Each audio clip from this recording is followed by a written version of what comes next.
I want to tell you about the year I set down 8 things I had been carrying my whole life. I am 87 years old. I did not set down a single person that year. Not one friend, not one grandchild, not one neighbor. What I set down was inside me. 8 weights I had hauled so long I had stopped calling them weights at all.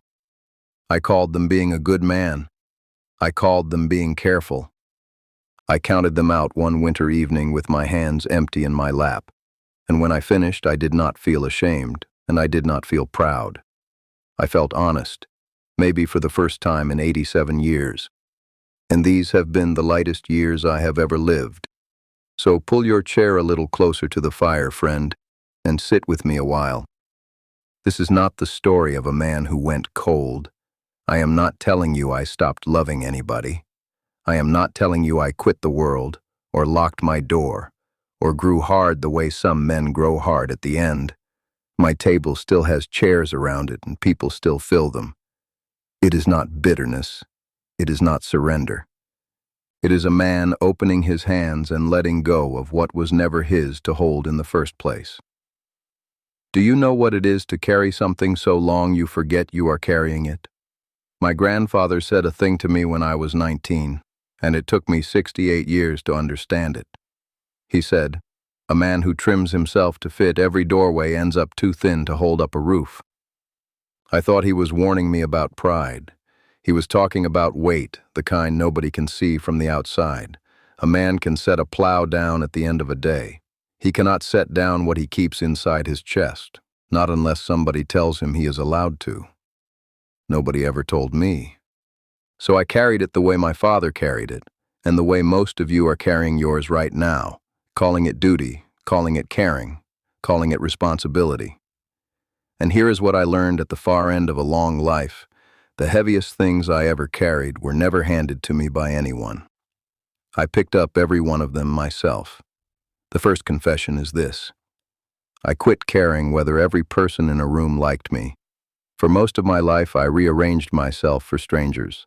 At the feed store, at church suppers, in the waiting room at the clinic, I softened an opinion before it ever left my mouth, and I laughed half a beat behind a joke I did not find funny. And every one of them forgot me by supper. I trimmed myself down for people who could not have said my name a week later. The old oak does not soften its bark to please the passing wind. The wind is welcome to think whatever it likes on its way through. The second confession. I quit needing to win the argument. My grandfather said the last word is the cheapest thing in the house. Anybody can afford it. I once argued a neighbor to a standstill over 8 inches of fence line, and I walked home victorious and ate my supper alone with my jaw tight. Now I let the last word go to whoever needs it more, and most days somebody needs it more than I do. Being right stopped feeling like a coat worth wearing. The river does not stop to prove the rock wrong. It simply goes around, and it is already at the sea while the rock is still arguing. Before I go on, let me set one small thing down beside you. I wrote these lighter years into a little book called The Native Way because I did not trust my own memory to hold them, and I did not want the weight creeping back in while I was not looking. So many of you have written to me asking how a man even begins this, how you start putting something down when you have carried it since you were young, and the beginning is in there, written plain. It is below this video if your heart wants it. No pressure at all. I am right here with you whether you ever open it or not, and I will still be here tomorrow. Now come back to the fire with me, because the ones that come next are the confessions that took me longest to understand, and one of them gave me back my Sunday evenings. The third confession. I quit measuring my life against my neighbors.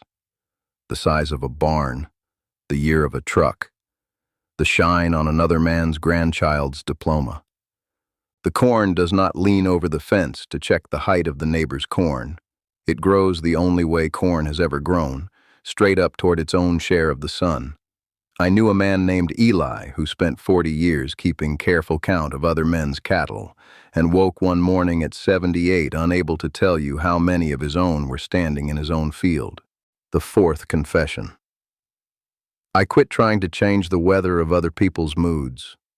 My son-in-law used to come to Sunday supper carrying a black cloud he had picked up somewhere out in his week, and I would spend that entire meal underneath it holding an umbrella. I told jokes into it. I asked questions I did not care about the answers to. I passed him a second helping he had not asked for. I worked that table like a man shoveling snow while it is still coming down.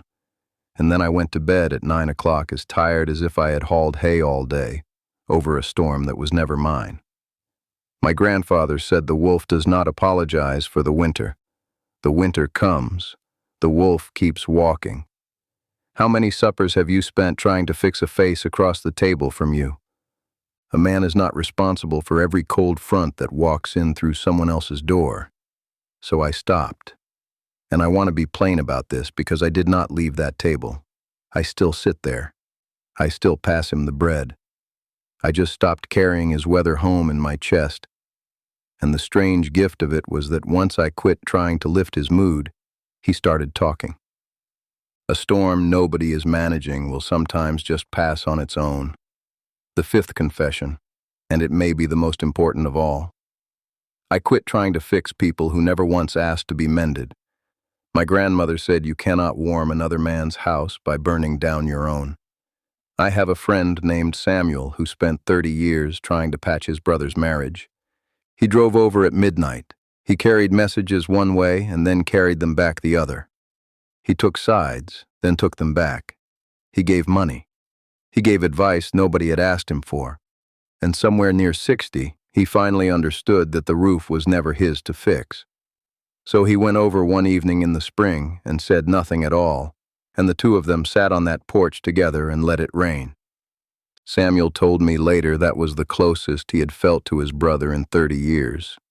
For most of my life, my hands reached for every crack I saw in somebody else's wall. Now they rest in my lap. That is not coldness, friend.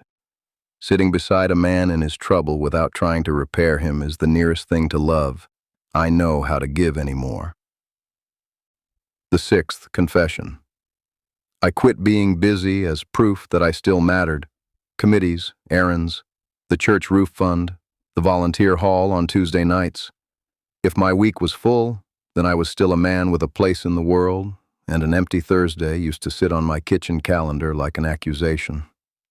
There was an old fellow we called Standing Pine, who filled 60 years exactly that way, hands never once empty, and he only found the quiet worth keeping when his hands finally had nothing left to prove. He told me near the end that the best hour of his whole life happened on a porch, doing nothing, watching light move across a field. My grandmother said the well drawn from every hour runs dry by noon, but the well that rests through the afternoon has water enough for the whole night. My calendar is emptier now than it has ever been, and I am no less a man for it. What are you filling this week with? And who are you filling it for? The seventh confession. I quit envying what other men were given. A bigger house, an easier back, a longer marriage, men still walking at 87 with a wife on their arm while mine has been gone 19 years this March. I kept a ledger on all of it. Nobody knew about that ledger but me. Every column in it was somebody else's blessing, and no matter how I added it, the total always came out the same. Short. My grandmother said a man who eats with one eye on the other plate never tastes his own supper, so I put the ledger down. The sparrow does not envy the eagle's wingspan. It has never once missed a meal for lack of eagle wings. What I was given was mine, and it turns out it was enough the whole time. The eighth confession, and the last, and the one I was most afraid to say out loud. I quit counting how much time might be left.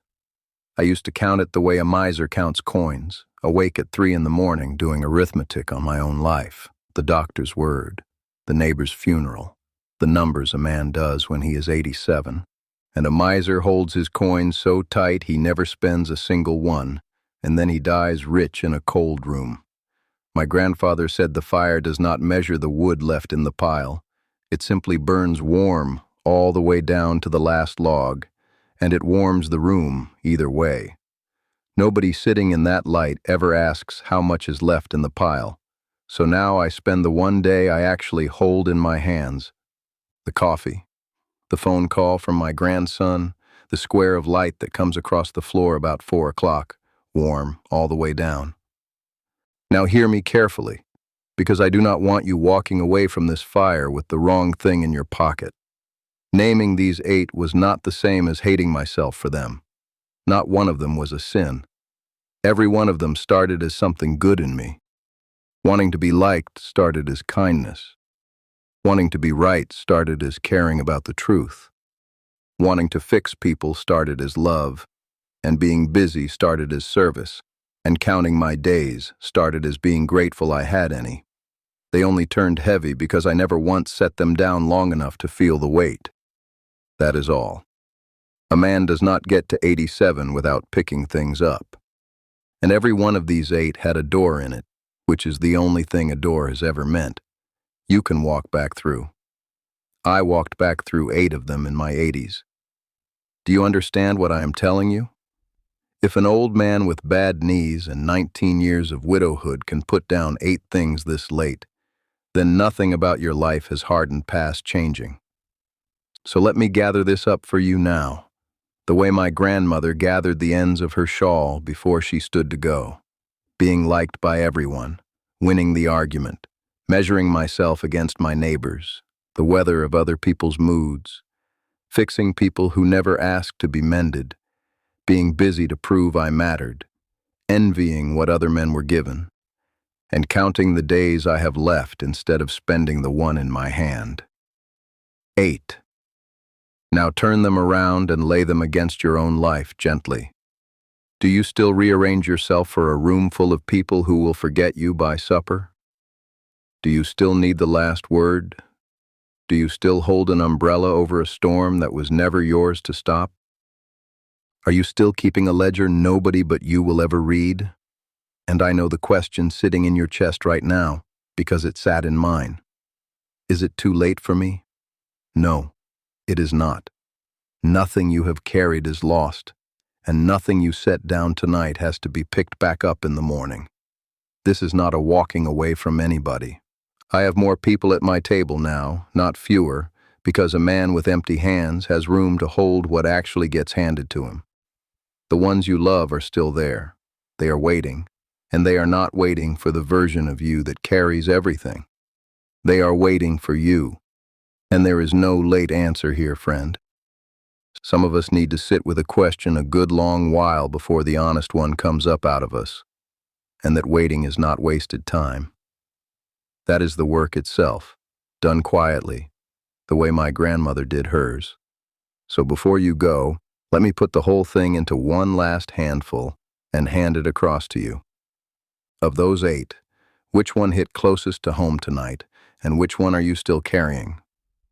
Tell me the number in the comments below this video. Just the number is fine. I read every single one. And if that is a number you would like some help setting down, the little book I mentioned, The Native Way, is waiting there in the description. No pressure at all. Then stay a while, sit with me again tomorrow, friend, and we will put something else down together. The fire will be going, and there is always a chair here for you.